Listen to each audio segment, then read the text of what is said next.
అందరికీ నమస్తే అండి. రామోజీరావు గారి జీవితం మొత్తం మీద రామోజీరావు గారికి ఒక పెద్ద శత్రువు జగన్మోహన్ రెడ్డి గారు మాత్రమే. ఈవెన్ వైఎస్ రాజశేఖర రెడ్డి గారు కూడా ఒకానొక దశలో కాంప్రమైజ్ అయ్యారు, కాంప్రమైజ్కి వచ్చారు, రామోజీరావు గారితో చర్చలకు వచ్చారు. వైఎస్ గారు ప్రభుత్వం ఉన్నప్పుడు కొంతమంది క్యాబినెట్ మినిస్టర్స్ని రామోజీరావు గారి దగ్గరికి పంపించారు, కానీ అప్పుడు ఆయన కరగలేదు. తర్వాత వైఎస్ గారు పోటీగా ఒక పత్రిక స్థాపించుకొని అలా నడిపించారు. సో వైఎస్ రాజశేఖర రెడ్డి గారు ఒక 70% మాత్రమే రామోజీరావు గారి పతనాన్ని కోరుకున్నారు. మిగిలిన 30% ఎందుకులే అంత పెద్ద ఎంజోలకు మనం వెళ్ళడం ఎందుకు అది ఇది అనుకున్నారు. అంటే ఒక 70% మాత్రమే పెట్టుకున్నారు. కసి, కోపం, ప్రతీకారం ఇదంతా కూడా. కానీ జగన్మోహన్ రెడ్డి గారు 100% రామోజీరావు గారి పతనాన్ని కోరుకున్నారు. 100% రామోజీరావు గారి ఆర్థిక మూలాలు దెబ్బకొట్టాలి, రామోజీరావు గారిని అరెస్ట్ చేయాలి, రామోజీరావు గారిని హింసించాలి, రామోజీరావు గారి పతనం చూడాలి, రామోజీరావు గారి సంస్థలన్నీ కూడా కొలాప్స్ అయిపోవాలి, ఆయన కుటుంబం రోడ్డున పడాలని 100% అనుకున్నారు జగన్మోహన్ రెడ్డి గారు. సో అందుకే రామోజీరావు గారి జీవితంలో అతిపెద్ద శత్రువు జగన్మోహన్ రెడ్డి గారు మాత్రమే. సో రామోజీరావు గారి మరణానికి ముందు కనుక ఒకవేళ జగన్మోహన్ రెడ్డి గారి అధికారంలో ఉండుంటే, మొన్న జరిగిన ఎన్నికల్లో జగన్మోహన్ రెడ్డి గారు గెలిచుంటే, వైసీపీ మళ్ళీ గెలిచుంటే రామోజీరావు గారి మరణానికి అర్థం ఉండేది కాదు. కానీ ఇప్పుడు అర్థం ఉంది. ఆయన పోరాటం ఫలించింది, ఆయన అక్షరాలు ఫలించాయి, ఆయన అక్షరాలకు ప్రజలు తీర్పునిచ్చారు. 2024లో ఆంధ్రప్రదేశ్లో వచ్చిన తీర్పులో ఈనాడు రాసిన కథనాల పాత్ర ఖచ్చితంగా ఉంటుంది. ఎందుకంటే ప్రతిరోజు ఈనాడులో వచ్చిన వార్తలు ఎంతోమందిని కదిలించాయి. మనం కూడా ప్రతిరోజు న్యూస్ అనాలిసిస్ చెప్పుకుంటాం. అదర్ వీడియోస్తో పాటు న్యూస్ అనాలిసిస్ డైలీ నేను చేస్తాను కదా. అందులో గత 1 year నుంచి అనుకుంటా, యాక్చువల్లీ 2019లో జగన్మోహన్ రెడ్డి గారి ప్రభుత్వం వచ్చేసరికి నేను ఈనాడులోనే ఉన్నా. అప్పుడు మాకు ఒక 6 నెలల పాటు ప్రభుత్వానికి వ్యతిరేకంగా ఏమీ రాయొద్దు, చూద్దాం, కొన్నాళ్ళు అబ్జర్వ్ చేద్దాం, జగన్మోహన్ రెడ్డి గారు తొలిసారిగా సీఎం అయ్యారు కదా, ఆయన పరిపాలన ఎలా ఉంటుందో అబ్జర్వ్ చేసి రాద్దాం, ప్రభుత్వానికి వ్యతిరేకంగా, వైసీపీ వాళ్ళకు వ్యతిరేకంగా కరప్షన్ మీద ఏమీ వార్తలు రాయొద్దు అని చెప్పారు. ఈవెన్ మేము రాసినా సరే ఆపేసేవాళ్ళు.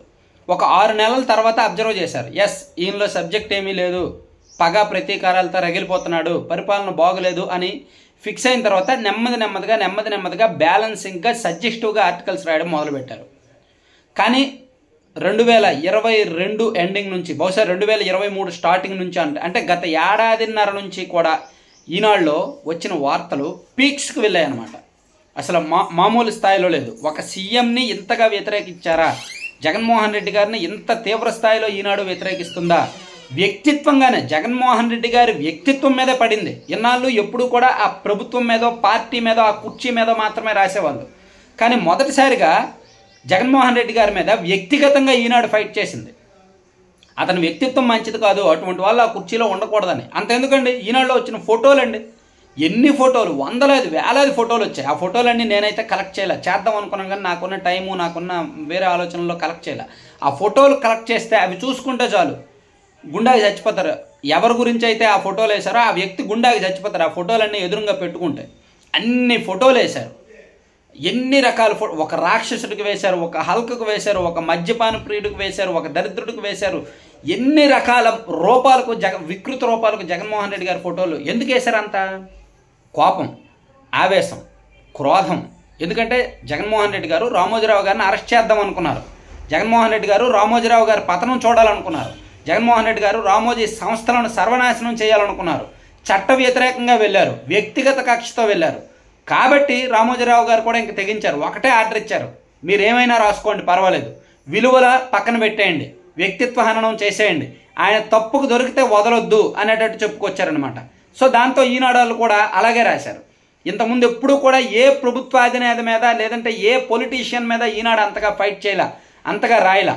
సో అది రాశారు కాబట్టే, ప్రజలు దాని గురించి మాట్లాడుకున్నారు కాబట్టే, దాని మీద చర్చ జరిగింది కాబట్టే, ఎన్నికలకు వెళ్లే ముందు ఆ పోలింగ్ లైన్లో ఉన్నప్పుడైనా సరే ఈనాడులో వచ్చిన ఏదో ఒక వార్త మైండ్లో మెదిలే ఉంటుంది, దానికి తగ్గట్టే తీర్పిచ్చారు.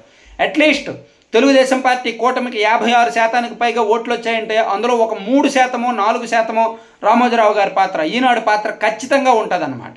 సో అంత ప్రభావితం చేశారు. మెదళ్లను, ఆలోచనలను, ఆంధ్రప్రదేశ్ రాష్ట్ర ఓటర్ల మెదళ్ళు, ఆలోచనలు, అన్ని వర్గాలను, యువతను, ఉద్యోగులను, అంగన్వాడీ టీచర్లను, మహిళలను, మధ్యతరగతి వాళ్ళని, రైతులని, అన్ని వర్గాలను కూడా అంతగా కదిలించేలా రాయగలిగారు. అందుకే అక్షర పోరాటం చేశారు. చివరి వరకు కూడా అక్షర పోరాటం చేసి గెలిచి విజేతగానే కన్నుమూశారు. సో ఆయన జీవితం పరిపూర్ణం, అక్కడ ఎక్కడా కూడా లోపం లేదు. ఆయన జీవితం పరిపూర్ణమైంది, సంపూర్ణమైంది. ఆయన అక్షర పోరాటం విజయవంతమైంది. అదే జగన్మోహన్ రెడ్డి గారు గెలిచి ఆయన చనిపోతే వైసీపీ వాళ్ళు మామూలుగా విర్రవీగే వాళ్ళు కాదు ఈ పార్టీ. సో ఆయన ఓడిపోయారు కాబట్టి, జగన్మోహన్ రెడ్డి గారు దారుణంగా ఓడిపోయారు కాబట్టి, ఆయన్ను ఓడించడంలో రామోజీరావు గారి పాత్ర ఉంది కాబట్టి విజేత మరణమే. ఇంతకుముందు ఆయన ఎన్ని విజయాలు సాధించినా ఇది అతి పెద్ద గెలుపు అనుకోవచ్చు.